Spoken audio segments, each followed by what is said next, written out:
ఈ పండు గురించి చాలామందికి తెలీదు, కానీ ప్రపంచంలో దీన్ని సూపర్ ఫ్రూట్ అంటారు. గుండెకు మేలు చేస్తుంది, క్యాన్సర్ని కూడా నిరోధిస్తుంది. వియత్నాం అడవుల్లో పుట్టిన ఈ పండు ఇప్పుడు తెలంగాణ రైతు పొలంలో పెరుగుతోంది. ఒక్క పంటకు 5 లక్షల రూపాయల వరకు ఆదాయం వస్తుందంటున్నారు. సార్, ఈ గ్యాక్ ఫ్రూట్ అనేది నీకు 3rd స్టేజీ 4th స్టేజ్ ఉన్న క్యాన్సర్ కూడా క్యాన్సర్గా ఉండి మొత్తం మూలన పడిపోయిన పెద్ద మనుషులు కానీ మన చిన్న ఏజ్ వాళ్ళు కానీ మూల పడిపోయిన వాళ్ళు కూడా వాళ్ళంతా వాళ్ళు లేచి వాళ్ళ పనులు వాళ్ళు చేసుకోగలుగుతున్నారు. అంటే ఆ జ్యూస్ అంత తాగితే దాంతో అంత బాగుంటుంది. అంటే దాంట్లో లైకోఫిన్, ఈ బీటో క్యారటిన్, ఈ సి విటమిన్ ఇవి ఉండడం వల్ల, యాంటీ ఆక్సిడెంట్స్ ఉండడం వల్ల చాలా అన్ని రకాలుగా చాలా బాగా పనిచేస్తుంది. బుచ్చిరెడ్డి గారు, మీరేంటి అంత ఖచ్చితంగా ఎట్లా చెప్పగలుగుతున్నారు? సార్, నేను ఇది ల్యాబ్ రిపోర్ట్కి పంపించాను. ఈ ఫ్రూట్ను ల్యాబ్ రిపోర్ట్కి పంపిస్తే ల్యాబ్ రిపోర్ట్లో కూడా ఇప్పుడు నేను చెప్పిన పదాలు అన్నీ ఉన్నాయి అందులో. ఉన్నాయా? ఖచ్చితంగా ఉన్నాయి. ఖచ్చితంగా నేను ఇవ్వగలుగుతాను. ఇప్పుడు వియత్నాంలో పండే పంట ఇది గ్రాక్ ఫ్రూట్. అవును కదా? అవును. అంత దూరంలో ఎక్కడో వియత్నాంలో పండే పంటని మీరు తెలంగాణకి ఎట్లా తీసుకొచ్చారు? ఏంటి దీని కారణం ఏంటి? అసలు ఈ పంటను ఎందుకు పండించాలనుకున్నారు? అంటే నేను పంట పండియాలనే ఆలోచన కాదు, నేను మొదటి నుంచి కూడా కొంచెం రకరకాలుగా వెళ్ళిపోయే పద్ధతిలో నేను వేరే ఫ్రూట్స్ అంటే మొదటి నుంచి మేము ద్రాక్ష చేసేవాళ్ళము, ఏదేదో చేసుకుంటూ వచ్చినాము. ఇక్కడ వేసారా ద్రాక్ష? ఇప్పుడు మనం కూర్చున్న ప్లేస్లోనే ద్రాక్ష పండించాము. ద్రాక్ష ఒక 25-30 సంవత్సరాలు ద్రాక్ష తీశాను నేను. ఓకే.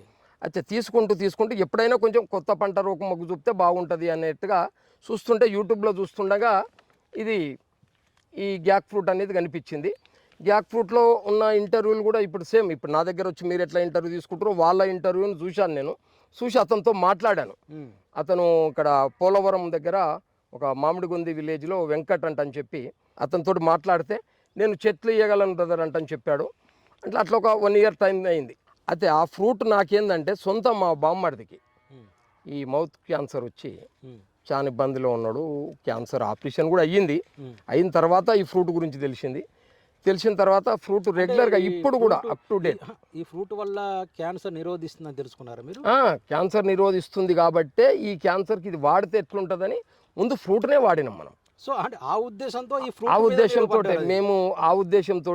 నేను కూడా కొంతమందికి మేలు చేసిన వాళ్ళం అవుతాం కదా. మనం చేసేది అగ్రికల్చరే కాబట్టి ఇది మన పొలాలలో పండుతుంది కదా. ఇప్పుడు పోలవరంలో ఎక్కడో పండినప్పుడు మన పొలంలో ఎందుకు పండదు? మన సాయిల్లో కూడా పండుతుంది. మనం ద్రాక్ష అంత పెద్ద ద్రాక్షనే పండించినప్పుడు ఇది పెద్ద అదేం కాదు కదా అంటని చెప్పి అతని దగ్గరికి వెళ్ళి మొక్కలు తెచ్చుడు జరిగింది. నేను జరిగినప్పుడు అట్లా మొక్కలు పంపించాడు అతను. నేను తీసుకొని పెట్టాము. అప్పటి సంది బాగానే నడుస్తుంది ఇట్లా. ఓకే. సో మీరు ఇక్కడ ఈ రంగారెడ్డి జిల్లాలో ఇది ఎప్పుడు స్టార్ట్ చేశారు ఈ పంట? ఇది నేను లాస్ట్ ఇయర్ ఫిబ్రవరిలో మొక్క పెట్టడం. లాస్ట్ ఇయర్ February 16th మొక్క ప్లాంటేషన్ చేయడం జరిగింది. మొక్కలు తెచ్చి. ఎట్లా ఇది మొత్తం ఎకరం ఎంత ఉంటుంది? ఇది ఎకరం ఉంటుంది. ఎకరంలో వేయాలనుకున్నారు? అవును. బుచ్చిరెడ్డి గారు, అదే మీరు ఎకరంలో ఎన్ని మొక్కలు వేశారు ఇవి గ్యాక్ ఫ్రూట్? ఎకరంలో ఇవి నాకు మొత్తము ఎకరంలో వచ్చి 216 మొక్కలు సార్. ఎంత పడింది మొక్క మీకు? మొక్క 300 పడింది కదా. ఓకే. ఏంటి ఇది నాటిన తర్వాత ఎంత కాలానికి పంట చేతికి వస్తుంది?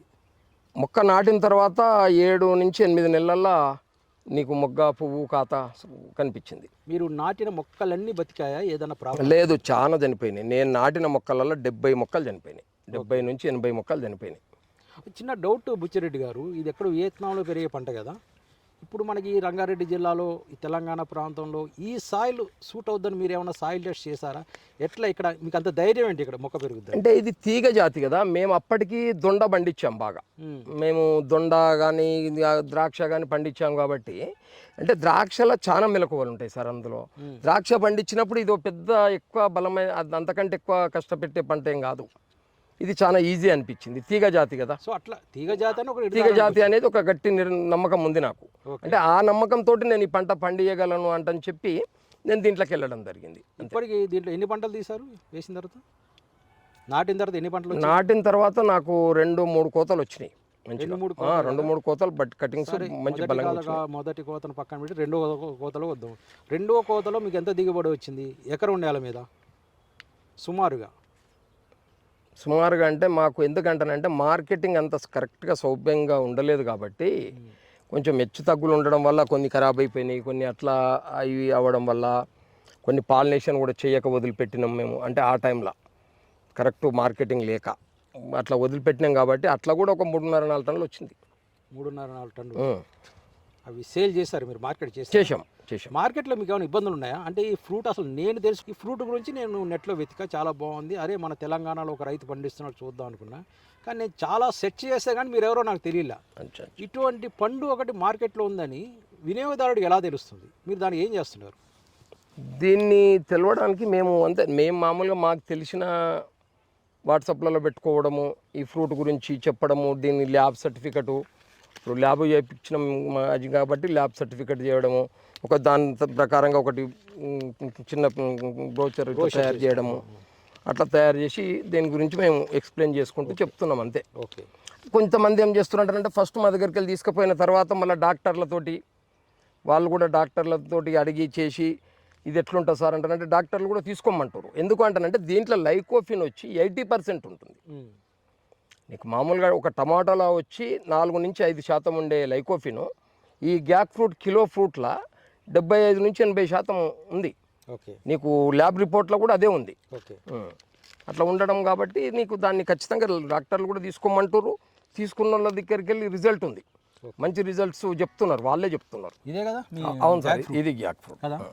ఇప్పుడు చూస్తే చిన్న దోసకాయలా ఉంది. మామూలుగా ఎంత పెరుగుద్ది? ఇది 1.5 కిలోన్నర దాకా వస్తుంది సార్. అంటే ఇది ఎండింగ్ స్టేజ్ కాబట్టి నీకు లాస్ట్ స్టేజ్లో అట్లా ఉంది అది. ఓకే. ఓకే. ఓకే. అంతే కదా? అట్లా. ఓకే. ఇప్పుడు మీరు 3 పంటలు తీసామన్నారు. అవును. ఓకే.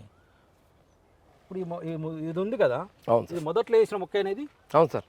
అది ఎంతకాలం ఉంటుంది ఇది? అంటే పంట కోయకుండా ఎన్ని సంవత్సరాలు ఉంటుంది? చెట్టు పైన కటింగ్ చేస్తుంటాం కానీ మొదలు కటింగ్ ఏం చెయ్యం సార్. మొదలు పైన కటింగ్ చేస్తాం. ఇది మొదలు ఇలాగే ఉంటుంది? మొదలు ఉంటుంది ఇలాగనే. ఎన్ని సంవత్సరాలు ఉంటుంది? అంటే ఇప్పుడు నేను అనుకుంటున్నాను నా లెక్క ప్రకారంగా ఒక 10-15 సంవత్సరాలు అయితే ఉంటుంది. మినిమం 15 years ఉండాలి ఒక్కసారి నాటితే. ఎందుకు అంటానంటే దీంట్లో పొయ్యేది ఏమి ఉండదు, ఖాళీ మీదనే పోతుంది, మీదకి వెళ్ళి మళ్ళీ వచ్చేస్తుంటుంది. మీద కటింగ్ చేసుకుంటాం, పైన కటింగ్ చేసుకుంటాం. ఎటువంటి ఎరువులు వాడుతున్నారు? రసాయనాలు ఏమైనా వాడుతున్నారా? మొత్తం సేంద్రియమా? సేంద్రియ ఎరువులే మొత్తం టోటల్గా అసలు రసాయనాలు లేదు. మామూలుగా అంతా కొంచెం దాని గురించి కావాలి అనుకుంటే ఈ క్యాస్టల్ కేక్ అని ఆముదం పిండి దొరుకుతుంది, ఆముదం పిండి వేసుకుంటాం ఒకసారి. అట్లా మామూలుగా కొంత ఎరువు, పశువుల పేడ అంతే. ఓవరాల్గా ఎకరానికి మొక్కల రేటుతో సహా ఇది చదును చేయటం కానీ ఏదైనా మొత్తం మీద పెట్టుబడి ఎంత అయింది మీకు? పెట్టుబడి అంటే నీకు ప్రత్యేకంగా దీని గురించే పందిరేసి దీని గురించే చెయ్యాలి, ఈ వైరు అంతా అల్లి చెయ్యాలి అనుకుంటే మాత్రం నీకు 6-7 లక్షల దాకా వస్తుంది సార్ ఒక ఎకరానికి. ఖచ్చితంగా. ఎందుకంటే ఈ వన్ టైం ఇన్వెస్ట్మెంట్ అంటే ఈ చెట్లకే కాదు కదా, చెట్లకే కాకుండా ఇంటికి కూడా కావాలి కదా. ఈ వైరు అంటే నేను వాడిన వైరు టాటా వైరు, ఇది టాటా కంపెనీ వైరు, కొంచెం మంచి బలంగా ఉండాలనే ఉద్దేశంతో టాటా కంపెనీ వైరు వాడినాం. ఈ రాళ్ళు మా ఈ రాతి రాళ్ళు ఇప్పుడు ఆ ఒక్క కడి వచ్చి 1000 రూపాయలైనా కడి దొరకదు అట్లా. ఓకే. సో దాదాపు 7 లక్షలు పెట్టుబడి ఎకరానికి కదా అయింది. ఎందుకంటే మొత్తం ఇది గుంజి ఈ పోళ్ళు నిలబెట్టి ఇది నిలబెట్టినందుకే 2 లక్షల రూపాయలు సార్ లేబర్కే. అదే నేను జనరల్గా అడుగుతాను, మామూలు రైతు దీంట్లో దిగి ఎకరంలో పడ్డేసాడు, 7 లక్షలు పెట్టుబడి పెట్టి అది ఎంత కాలానికి రికవర్ అవుతుంది రైతుకి? ఒక పంటలో రాగలదా? ఒక్క పంటలో రాదు, అంటే ఇది స్థిరంగా ఉంటుంది కాబట్టి కొంత మనం తీసుకుంటూ ఉండాలి. అప్పుడే అంతే, ఒకటేసారికి నీకు పెట్టుబడి రావాలనుకుంటే రాదు. ఒక పంట మీద ఎంత రాబడి రావచ్చు అంటే అది ఖచ్చితంగా చెప్పలేము. ఎందుకంటే నువ్వు పండించిన ఫ్రూటు అమ్ముడు పోవాలి, మార్కెట్లో అమ్మగలిగినప్పుడే నీకు రిటర్న్స్ వస్తాయి. నీకు అమ్మనప్పుడు రావు కదా. ఇప్పుడు అట్లా అనుకుంటే నా దగ్గర ఖరాబ్ అయిన ఫ్రూటు నేను అమ్మిన ఫ్రూట్ అదే లెక్కలు కట్టుకొని చూసుకుంటే ఇంచుమించు 5-6 లక్షల ఫ్రూట్ నాకు వేస్ట్ అయిపోయింది. అంటే 5 లక్షల రూపాయలు నాకు రావాల్సిన డబ్బులు అంటే మార్కెట్ కాక అంటే దాని గురించి తెలియదు ఎవరికి. ఇప్పుడు అన్ని పండ్ల లేక కటింగ్ చేసుకొని తినే పండుగ కాదు ఇది. నేనేమంటానంటే సరే తెలివైన రైతు మార్కెట్లో పబ్లిసిటీ చేసుకొని నా దగ్గర ఈ గ్యాక్ ఫ్రూట్ ఉంది, దీనివల్ల ఇంత ఆరోగ్య ప్రయోజనం అట్లా చేసుకోవచ్చు. అటువంటి పని చేసినప్పుడు అంటే మార్కెట్ చేసినప్పుడు ఎంత లాభం రావచ్చు ఒక పంట మీద? ఒక్క పంట మీద అనుకున్నప్పుడు వస్తాయి 4-5 లక్షలు వస్తాయి. సో మంచిగా 4-5 లక్షల దాకా సంపాదించు. ఒక 2 పంటల మీద మనం పెట్టిన పెట్టుబడి రావచ్చు. వస్తుంది అట్లా. సో మీరు ఒక సజెషన్ ఇవ్వండి, ఇట్లా మీలాగే గ్యాక్ ఫ్రూట్ పండించాలనుకున్న రైతులకి మీరు ఒక సజెషన్ చేయండి. వాళ్ళు పండించొచ్చా ధైర్యంగా పండించవచ్చు, కాకపోతే ఎకరా పెట్టకూడదు. ఎకరా కంటే తక్కువ పెట్టుకొని ఫస్ట్ ఒక 20 చెట్లు 30 చెట్లు లేదు ఒక 20 సెంట్లు ఒక పావు ఎకరం అట్లా అనుకొని పెట్టుకొని రావచ్చు మార్కెట్లోకి. అంటే నీ సొంత మార్కెటింగ్ చేసుకుంటూ నీ సొంతంగా దీంట్లో ఉన్న గుణాలు ఏంటివి అంటే చాలా మెడిసిన్ వాల్యూస్ ఉన్నాయి సార్ దీంట్లో. ఒక రకంగా కాదు, ఎన్ని రకాలుగానో హెల్త్ బెనిఫిట్స్ ఉన్నాయి దాంట్లో. రూరల్ మీడియా ఛానల్ నచ్చితే లైక్ చేయండి, షేర్ చేయండి, సబ్స్క్రైబ్ చేయండి. మీ ప్రోత్సాహమే మాకు ఉత్తేజం.